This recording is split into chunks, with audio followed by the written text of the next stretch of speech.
Hi, I'm Ellie from Ascend Recruit and I specialise in property recruitment. Today on Confessions of a Recruiter, I spoke about my success over the last couple of months with the guys. You won't want to miss this one.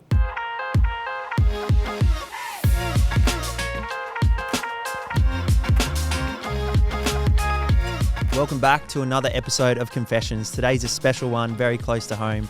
Ellie from Ascend, thanks for jumping on. Really appreciate your time. Thanks for having me, guys. I'm so excited to be here. So, you're 2 months in business. Yeah. Let's just call the elephant in the room. Yeah. And how is your first couple of months in business? Yeah, it's been amazing. I say to everyone, it's the best thing I've ever done. A lot easier than I actually thought it was going to be. Real attribute to you guys, a real big help with everything you've done. But, it's been amazing. Yeah, I mean, looking at your success over the last 8 weeks, it's been huge.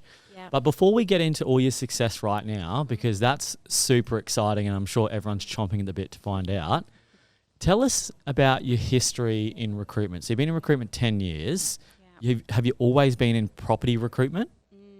So it starts a little bit before that. I actually worked for a property developer out of high school and then also a commercial real estate agency. And then first property developer I worked for, I was placed by a recruitment company and I was living in Sydney at the time.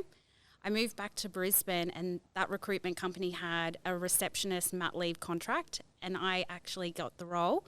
So in that position, I started reception, then went into talent management, then consultant, and then associate director, and then director with various businesses.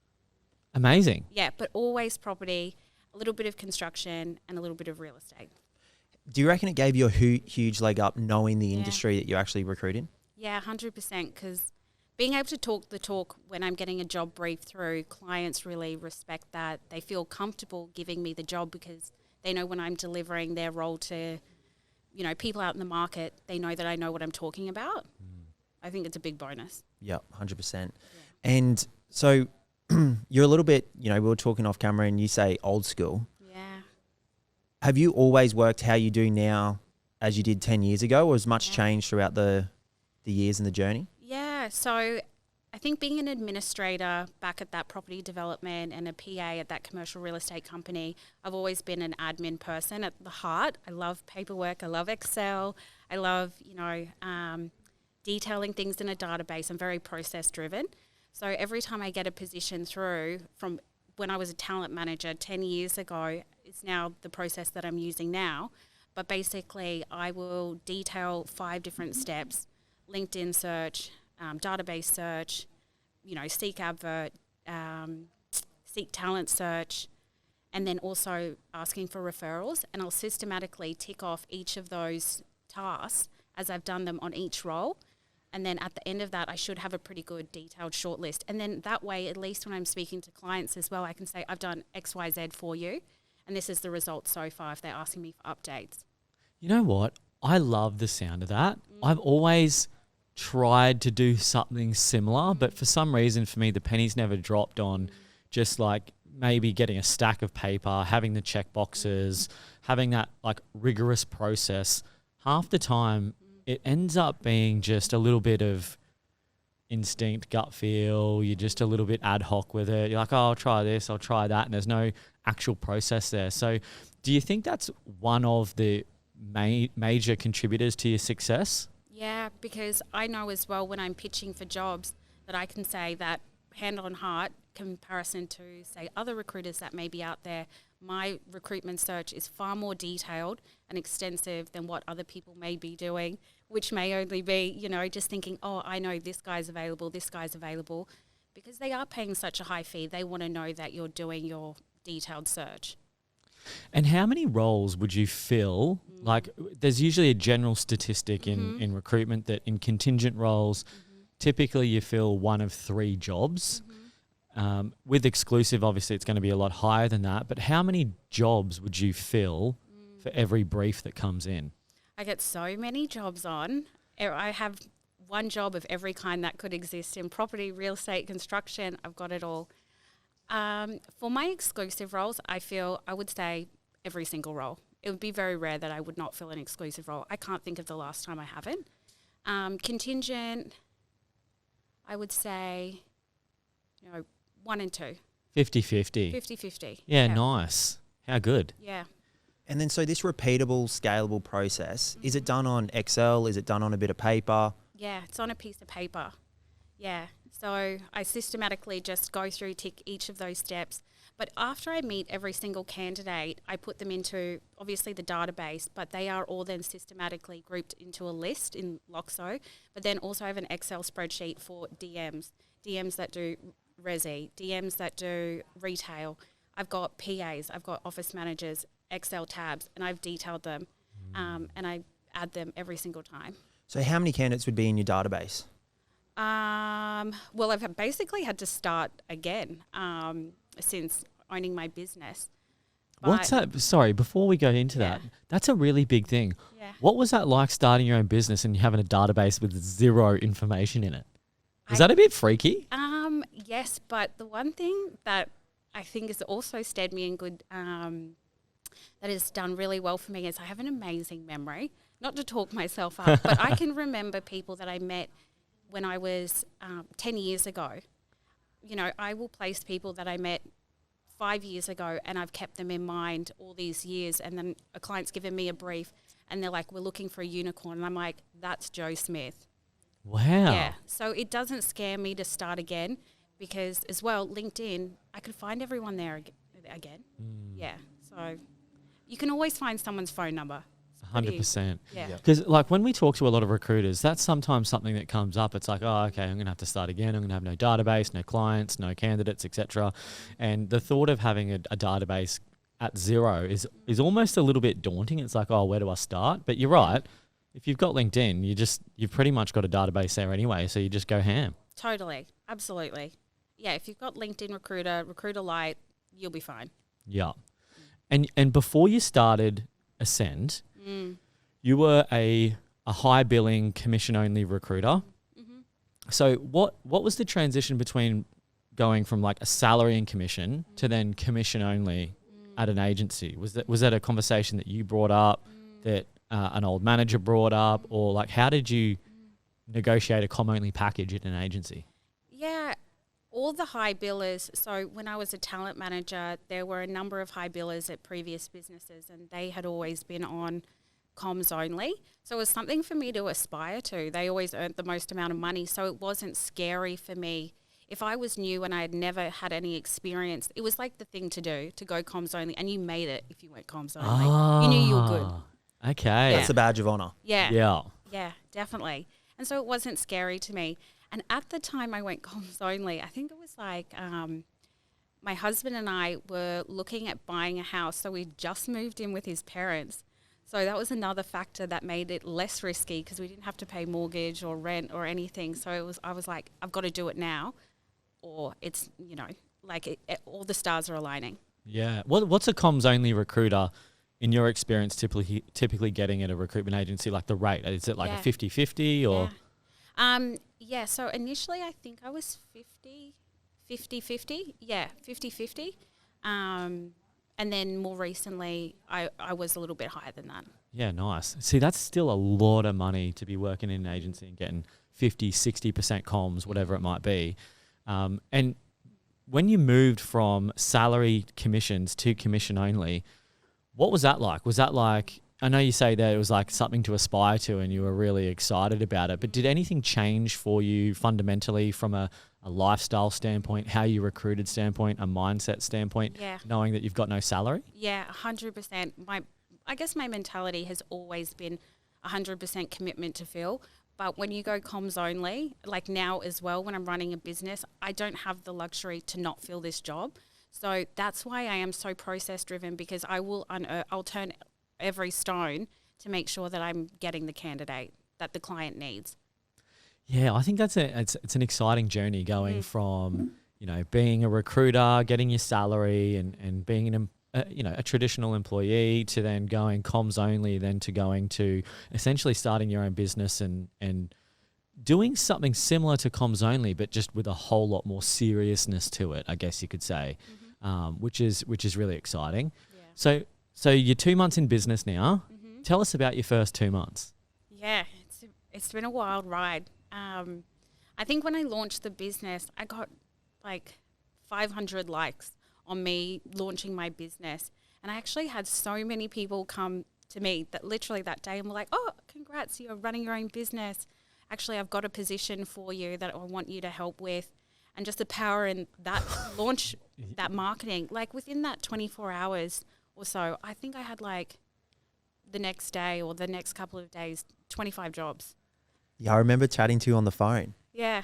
I was like, oh God, I better get on it. So from that marketing launch video, you posted that on LinkedIn and then you had 25 jobs within a couple of days of people reaching out. Just me changing my status. Yeah. Oh, that status got 500 likes. Yeah. And like, you must be the most popular recruiter in Brisbane. Australia. I like to think.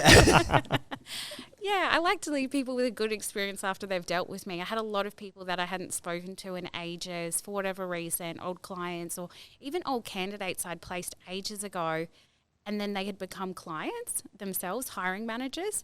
They were like, oh, how are you going? Can you work on this role? But I had one of every single type of different, still what I'm doing at the moment, but yeah.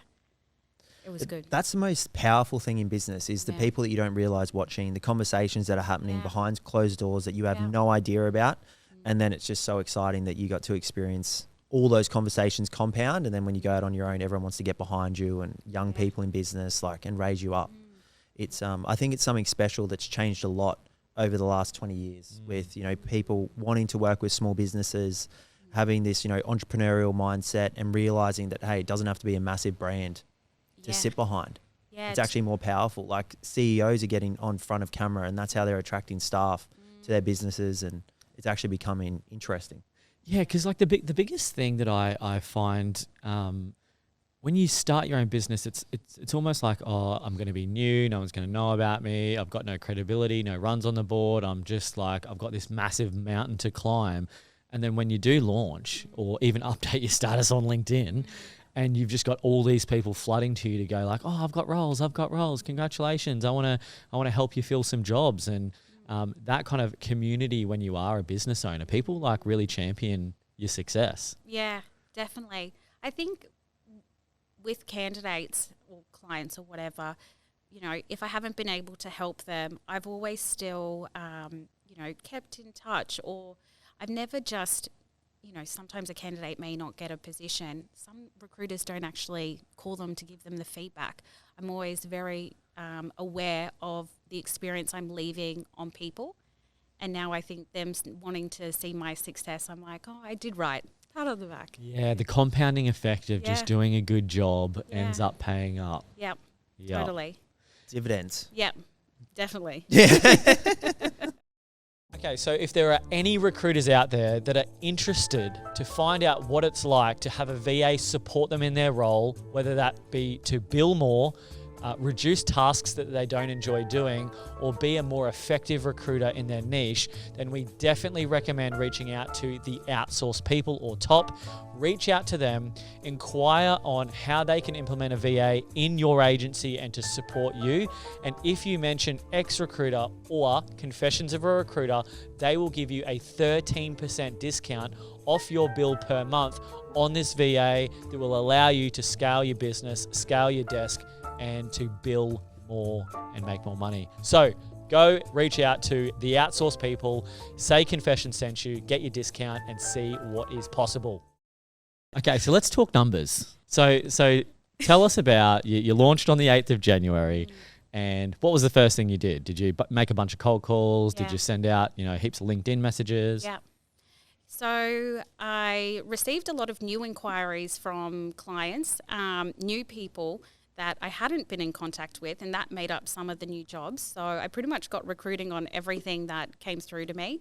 But then also in turn, I did start mapping the market. I think you recommended a VA, and I utilized him to start building up a pipeline of other companies as well to target, open up some new doors, which has been amazing. He's given me a couple of new clients. Nice. Yeah. Really? Yeah, he's really Who's good. that? Big boy, Emmett. Yeah. Mate, Emmett has been around, eh? Emmett, I reckon he's just done a couple of odd jobs for almost every partner. Yeah, shout out to Emmett. Emmett! Yeah, he hits me up every every week or so. Anything Yeah. else you want me to look for? But he's awesome. So that was really amazing. So that basically opened up a whole new world of new clients to work with, new areas.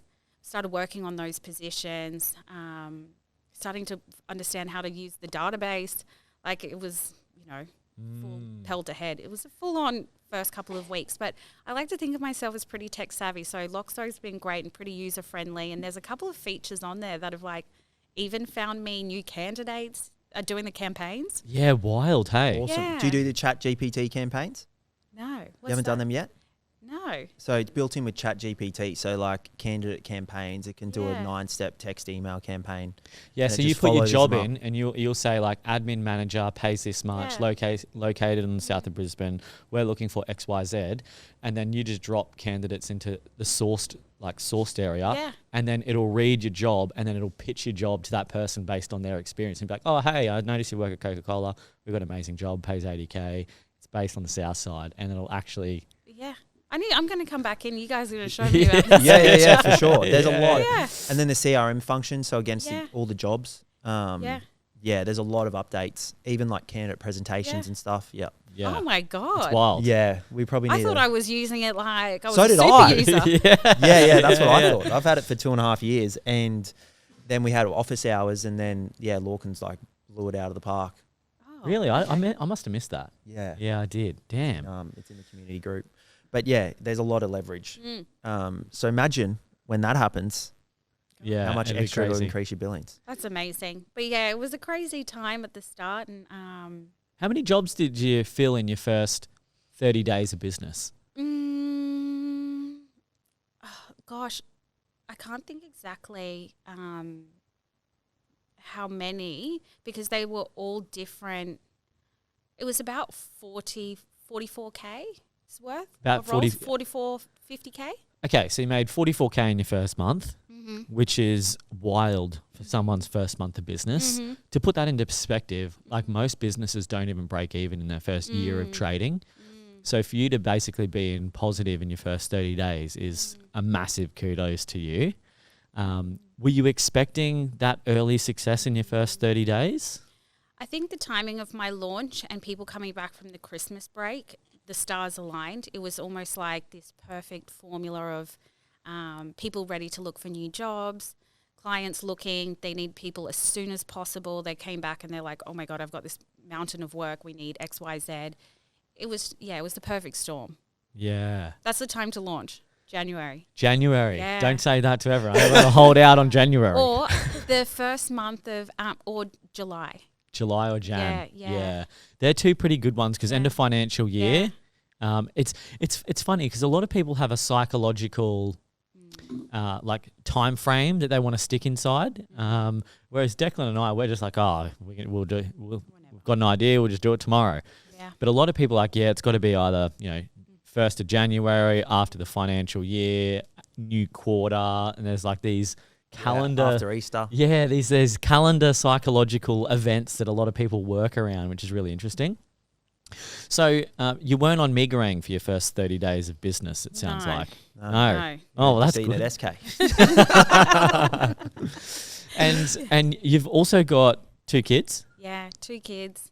And at that point, my youngest wasn't in daycare. He started at the end of Jan. So it was me fielding calls and then him in the background. Rah, rah, rah. I was like, how unprofessional does this sound? Particularly with new clients. And most people are parents themselves, so they're like, I get it. Maybe they wanted to support me even more. This poor 100%, mother. Yeah, mother starting a business, kids in the background. Even when he's at daycare, you just have him on the recording in the background. Yeah. Oh, sorry, mate. Give her another percentage on her fee. Yeah. Oh, so good. But it was good. So how do you juggle that then? Because, going on maternity leave, having a baby, starting a business, now you've got 2 babies. That would be, for anyone, that would be like big moments in their life where perhaps starting a business might not seem like it's the right time. So why did it seem like the right time for you going through all these life events? For me, whenever I've taken my biggest risks, I've had my biggest success. Going comms only, whatever I've done in my life, starting a business, I've had the most personal and job satisfaction from doing something that is more risky. And there has been, in turn, more reward. So I knew that doing it at that time, I was going to see, and having the support of an amazing husband and friends and things like that, I felt like, I can't fail. Yeah. It's really important to have, especially your partner backing you to go, hey, just do it. We'll get it sorted. However it turns out, it'll turn out. But obviously it's turned out really well. Yeah. So your first 30 days was about 44K. Now we're at 9 weeks in, 10 weeks in business. What are you sitting on? So far I've billed for this month. So how I bill or how I calculate my billings per month is on start date. Yep. So the 1st January was like 44K. Last month was about 50K. And then March I'm on 103K. 103. And we're like 14 days into March. Yeah. I'm hoping for 1 or 2 more. Wow. Yeah. So that's a 200K plus quarter. Yeah. That's in your insane. first 90 days. Yeah. It's insane. We're going to have to update our showcases at Next Recruiter to say what's possible. I mean, that's pretty impressive. Are you proud of yourself for that? Yeah, I'm blown away. To be honest, it's been amazing. I'm in shock, to be honest. Yeah. How it's all sort of fallen into line.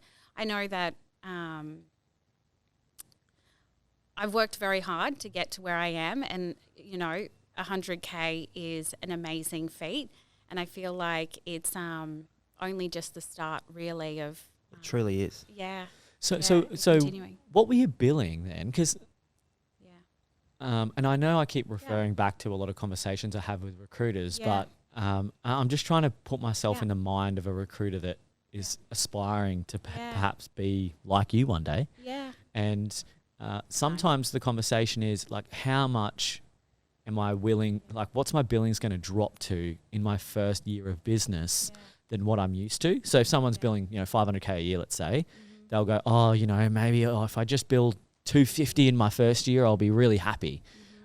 That's typically a lot of the sentiment that we get, where it seems like it's almost the opposite for you. Are you on track, or are you billing more than you were in your last agency, or less, or what? How does your first 90 days compare to what you're typically used to working for someone else? Yeah, so if I was to continue this trajectory, it would take me about to 800 across the year, and last year I was 750.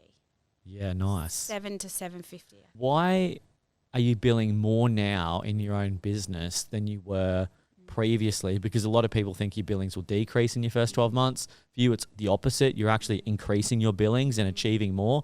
Is it because you're better this year? Are you working harder? Is it your business that people are like, hey, I want to do work with Ellie? Or like, what do you attribute an elevation to your billings in your first 12 months? I would say marketing. Now that I'm running my own business, I am very strategic and have like a marketing plan with what I'm getting out there. So I'm getting every week I have set things that I'll do on every day, and I seem to be getting more roles from my marketing.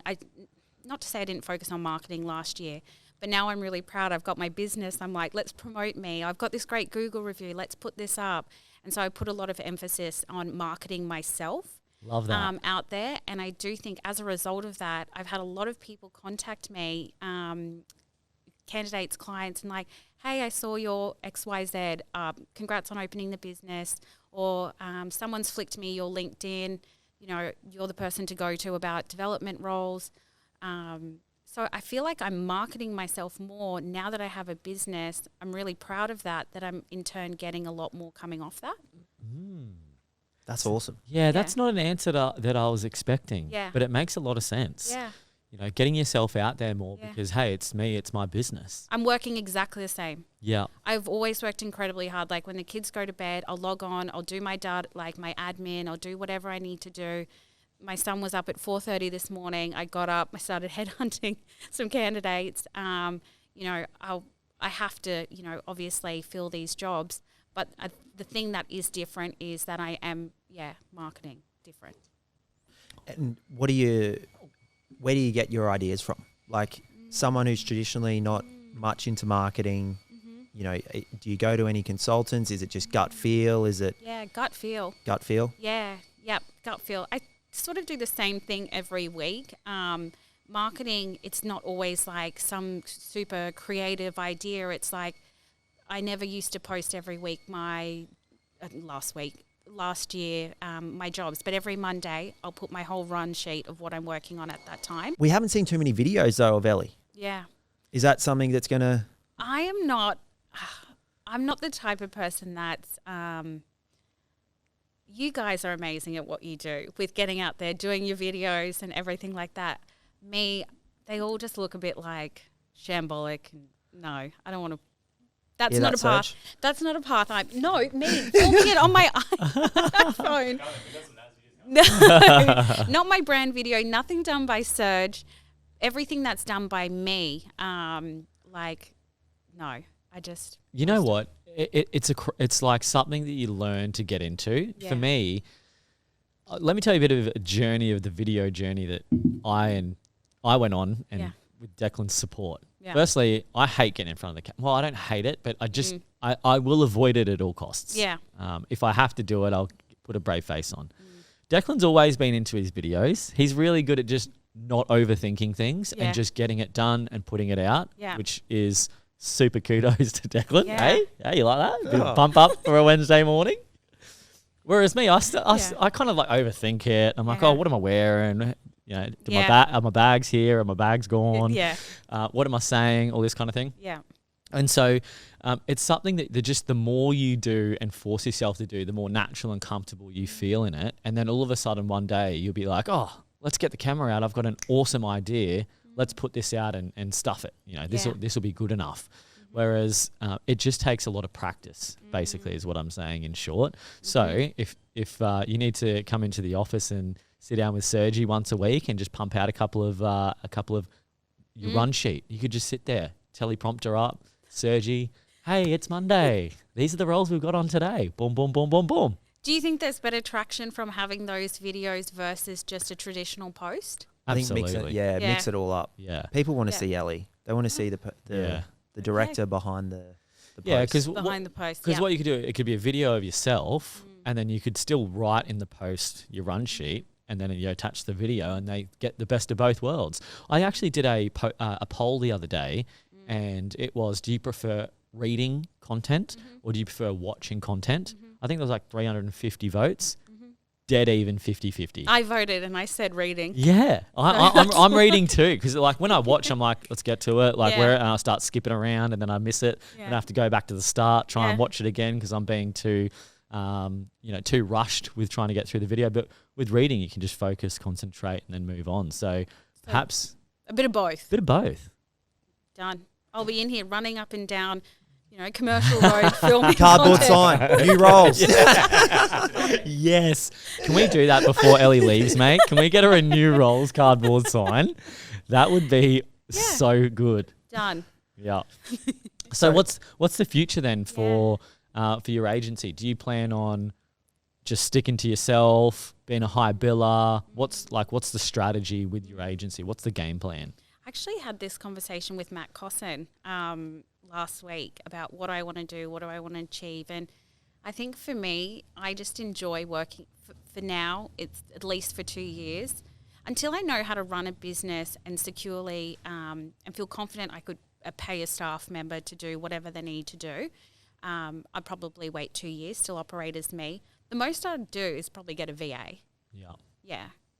You just love it. I do. I just could never imagine, and each to their own. There's a lot of people that love to move into more team management positions. That's not really my style. I don't think I'm that great at it. I really do think it's just where I succeed is just knowing what I need to do of a day and getting it done. You see, that's an amazing self-awareness. A lot of people aren't self-aware to go, you know what, I'm not really much of a manager. I'm just going to do what I do and then move on. Where I think typically when you first get into your career, it's like, oh, I'm going to be an individual contributor. Then I'm going to manage people and I'm going to go and add these like people responsibilities where I think it's a lot of people when it's a little too late, they realize, oh, hang on, I should have just been a recruiter and I would have been happier, more successful, and been way further ahead in life if I just stuck to what I was good at rather than pushing myself into what traditionally a lot of people think is the corporate ladder. Yeah, totally. I think working one-on-one with, like, say, a talent manager or a resourcer, that's great. But the more and more you remove yourself from the recruitment process as you have more people below you, I feel like I'd always want to be a actively recruiting manager if that's the way that the business went down. I'd never want to not be in the trenches and understand the market and experience the same things as people working with me. 100%. It's like, you feel once removed. I've never not been billing whenever I've managed. How do you focus just on Southeast Queensland, or do you have roles all over Australia, or what's your approach to geographical regions? So back in the day, when I progressed up from talent management, I opened up a desk for one of my companies. I was doing South Australia, Tassie and Darwin, and I was recruiting remotely from Brisbane. Yeah, the three worst locations to recruit. Mate, South Australia is a hidden gem. South Australia is one of my favourite places to go. For the wine or the recruitment? No, the wine. No, it was, I don't know, it's just an amazing place. Darwin's amazing, Tassie's amazing. So I'm not scared about recruiting remotely because I know that I can do it. If you have a computer, you can work from the moon and recruit, to be honest. You don't have to be in that state. Actually, I'm just about to get a few roles on for Sydney.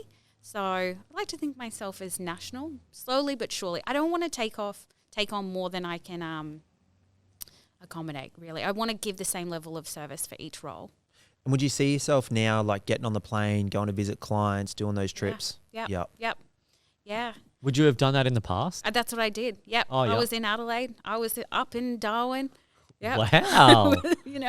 In my hard hat and boots, getting jobs on at the construction site, and that is awesome. Yeah, it was amazing. See, that type of content, that'll that light up. Content. Yeah, that's the videos that you I need could just to put do that out. Around here. Just try and stand out the front of some construction sites. Yeah. I don't think everyone would even realise. Hey, just getting some jobs on here. Cheers, boys. Yeah. But no, I'm totally open to travel, recruiting wherever. I pretty much recruit every single role. I'll do whatever. How many roles do you need to recruit, like at a time, to feel comfortable to bill $100K a month? My roles, so all of my senior roles are exclusive. So typically the fee for those roles will be like 25 to 15. So I always have a couple of those exclusive roles going and just ticking over each month and placing them. And then I'll have, and this is property development moves a little bit slower. Each property development client will interview 2 to 3 times. It's not like resi, you put someone forward that day, they walk out and they've got a job. So I need to have a couple of those senior property development roles that have those meaty fees. And then also I have some of the contingent, smaller or lower, more junior roles that are in resi that are quick tick and flick. Yeah. So it's a bit of a blend. It's not how many as much as what I'm recruiting each month. Does that make sense? Yeah, kind of. So would you be recruiting, 3 or 4 senior roles and then that are exclusive. 5 or 6, more junior roles that are just like quicker, fast-paced, interview offer. Okay. Yep. I think that's a really good blend between having a big fee come in, which makes all the difference, and then having the little wins constantly ticking over where you always feel like you're making progress. Yeah. Because some people that I speak to only just do the big fees. Mm-hmm. And so they might be only doing 2 deals a month.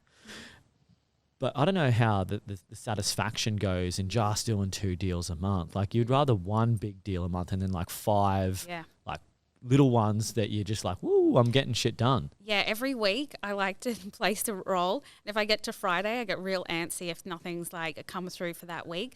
I like it's an endorphin rush. Exactly, I need that. Yeah. Gets me out of bed. 100%. Layers to the cake. Yep. I always say, and the little cherries on top are the little layers little to the cake, eh? Deep yeah, thinker over here. there you go. What else you got for us? How long do we have? I'm going to LinkedIn that. Layers of the cake, guys. CC Declan. My name is Lisa England and I'm Director of Limitless Recruitment. I started my recruitment agency with ex-recruiter almost a year ago and I have not looked back. Since starting my agency, I'm in control of my own destiny and I can't imagine my life being any other way. So if you are a recruiter thinking of starting your own agency, definitely get in contact with the boys from ex-recruiter. Back to the episode. Because there's a lot of recruiters that roll up, they don't know what they're doing for the day. Yeah. Like, you know, they're a bit confused. They've got, 8 to 10 contingent jobs on. What would be the first step for them to be able to emulate what you've done or change from that scarcity mindset where they're like, gasping for air every time they get a job on, they're poorly qualified. Like, how do you, because I know a lot of construction recruiters and they don't believe that they can get an exclusive or retained job in the industry. They just think in their head that everything's contingent, and because they're contractors, they're trying to muscle in on all fees and no one wants to pay the full price. It's mentality. I think the more you say no, the client's thinking, oh, they're saying no because, they're worth it. They only work exclusive. The more I said no to, yes, I do work contingent, but on these higher, more senior roles, I'll say I'm not working it unless it's exclusive and I won't work it. And it's almost never that the clients will say no. How did you learn to say no? Because saying no is really hard, and you don't actually become a good recruiter until you know how to say no. Yeah. So that's probably why I think most recruiters go for their first 2 years just bamboozled and feel like clients almost bully them around because they don't have that backbone to say no. So, and now you're a business owner, it has even more weight when you stick up for yourself and say no. Do you remember the first time you said no to a client? I think, to be honest, I'll be 100% honest, I've only really come into my own confidence and self-belief really in the last, say, 2 to 3 years. I've been doing it for so many years, but as a consultant, as a talent manager or resourcer or dealing with candidates, I feel so confident. I know what I'm talking about with clients. There was that master-slave mentality for sure. Even though I had come from the development world or I could speak to these roles, there was just something internally in me that I wasn't that confident, and it just was putting it into practice. Just one, I said to myself, the next role that comes through, unless I get it exclusive, you just need to put yourself out there and draw a line in the sand and just do it. And the more and more I just started doing it, and it really is just putting yourself out there and practicing. So how many jobs, I'm just thinking practically here. Yeah. How many jobs did you say no to? It has to be exclusive. Yeah. And they ended up going with you exclusive. Would it be like you'd lose 1 in 2 jobs that would come in? No? No, I think I probably only lost maybe like 2 or 3 jobs over the years. So you'd say no, it needs to be exclusive. They'd be like, oh, all right. Oh, mate, I'm sure there's a bit more to it. No, 100. Like I just say to be honest, it's with clients that I've worked with. They know that I'm going to deliver. Maybe they have more. There are more recruiters that are operating in this market now that are knocking at their door. So I'm like, well, look, just use me exclusive, and that's what it is. Yeah, you know what? That makes a lot of sense. Like if it was a new BD pitch for a new client and you're going, no, it's got to be exclusive. If it's a job chased off Seek, no way. Not like, take your ad down. I'm working on hey, mate, I noticed you got an ad up. You take that down right now. I'm about to fill that job. But, I just, I just tell them that's what it is. This is my fee for service. This is my fee, or whatever it is. This is what I do. And because I am so process driven, they feel comfortable knowing exactly what I'm doing when I'm getting the job brief on. I think communication is the key to winning jobs more, because being able to showcase what you can actually do, measurable results that you've had in the past. With new clients, I have been able to get exclusive as well through them by saying I work with XYZ, going in prepped for these conversations.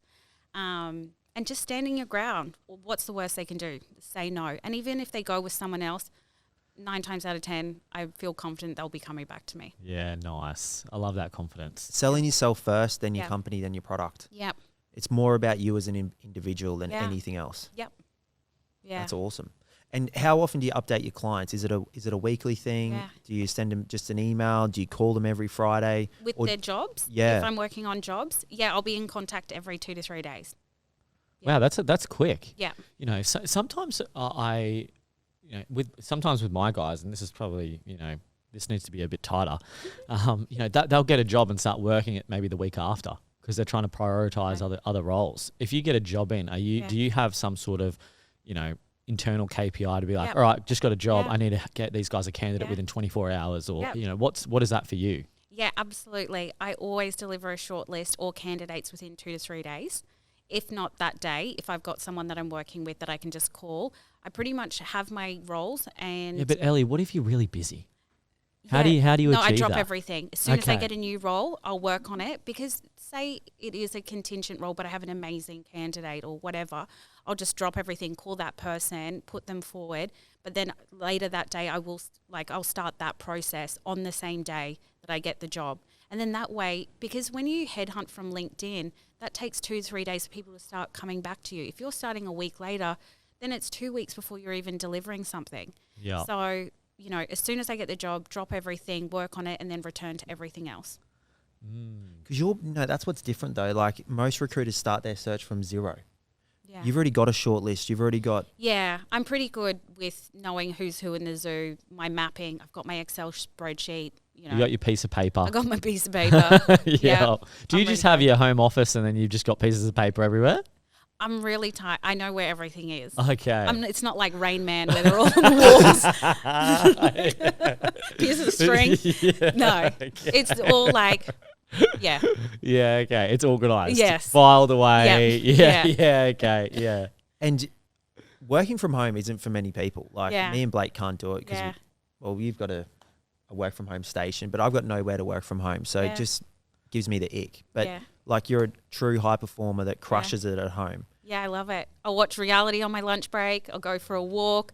I'm still structured in my day. I start every single day at the same time and finish around the same time, go pick the kids up, but go for a walk on my lunch break, or, as I said, go watch like a quick episode of reality TV to break it up. But I love it. I don't know how you do that, honestly. I just love it. I would be so distracted.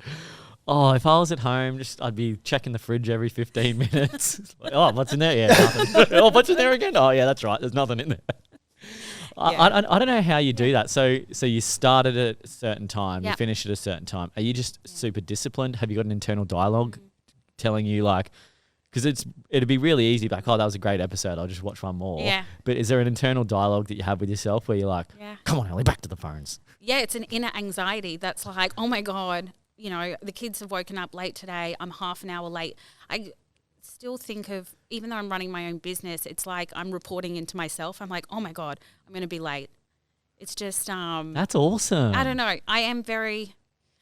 the beauty of running your own business, you can take some liberties here and there. And like, my son woke me up early this morning, as I mentioned, you jump on, and I might have an earlier finish this afternoon because of that.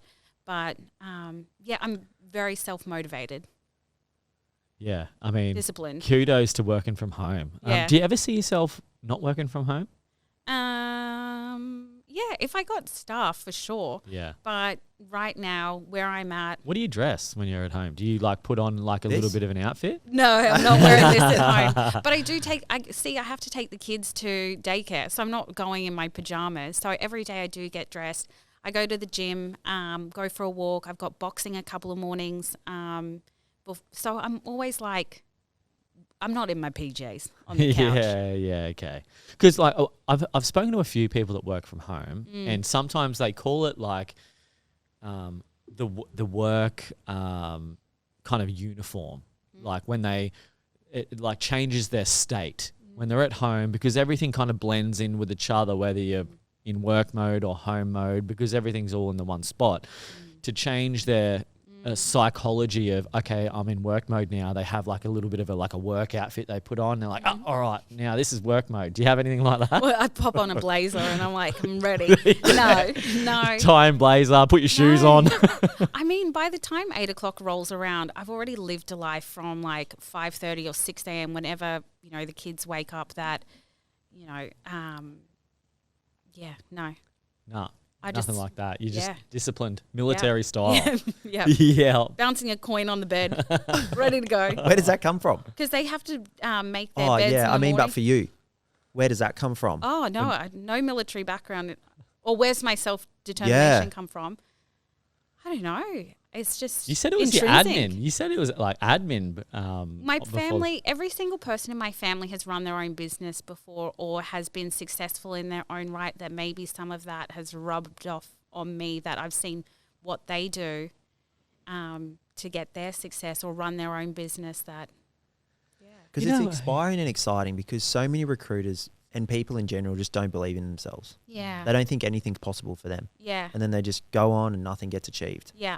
And you are truly the complete opposite to that. Well, no, I mean, it's taken me 10 years to get to this, not taken me 10 years to get to this point, but to really believe in myself and be more confident has come over the last couple of years. But what I can truly say to those people that are out there is, you just need to start, and where there is risk, there is reward.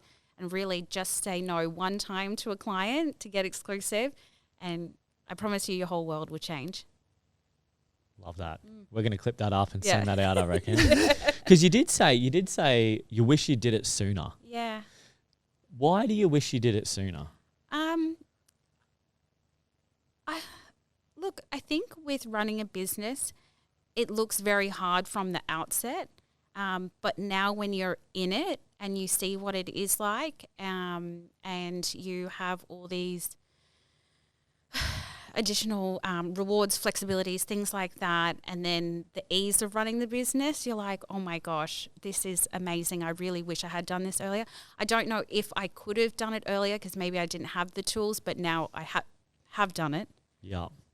And the compounding trajectory of where you're sitting now is wild. Imagine the next 2, 3, 4, 5 years. Yeah. Yeah, because it's going to be amazing. I say this respectfully, Yeah. but your agency is the worst it's ever going to be right now. Yeah. But it's the best it's ever been. Does that make sense? Yeah. Like, it can only get better from here. Okay. Wow.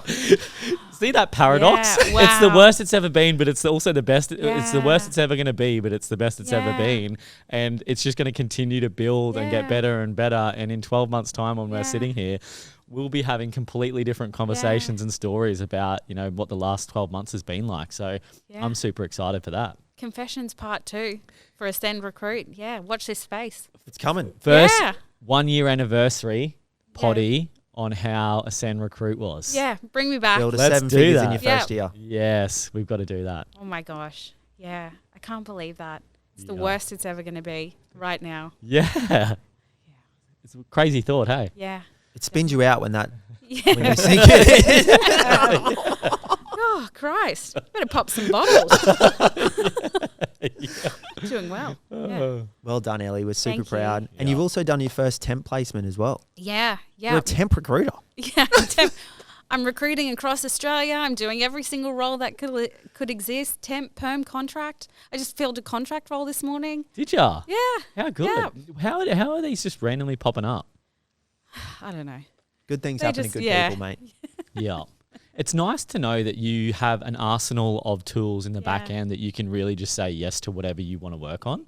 Because a lot of recruiters that if they were starting a perm agency, they got a temp or a contract role in, they'd be like, no, I can't do that. And then they'd have to flick it away. But with you can just be like, yeah, I can do anything. Well, reverting back to the power of marketing, I have never done valuation before, and I got approached from my putting up my new business by a company, and they specialize in valuation. And then I met with him, and he's like, what have you done in this space? And I said, actually, I have done not that much, but I'm happy to help you on this job and see what I can do.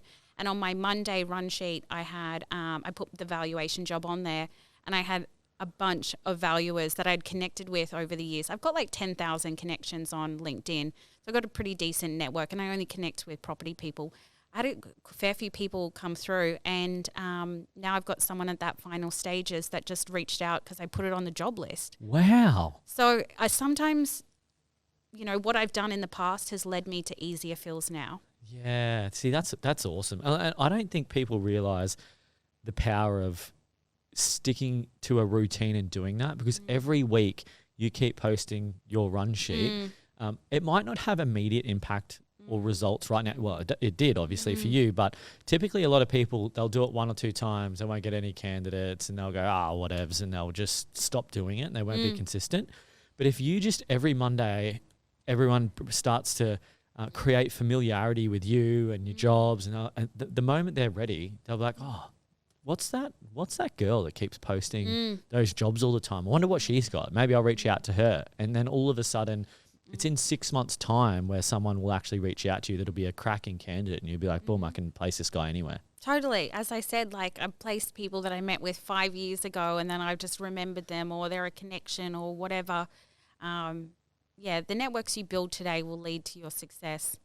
What you're doing today will lead to your success eventually anyway, but you know what I mean. Yep, 100%. No, it's been super insightful. I appreciate you sharing your figures, your journey, how everything's going for you, and we're excited to see volume 2 on your first birthday. Oh, thanks, guys. I can't wait to come back. Thanks for the transparency, Ellie. Really appreciate it. Oh, no worries. Thanks, guys. Thank you.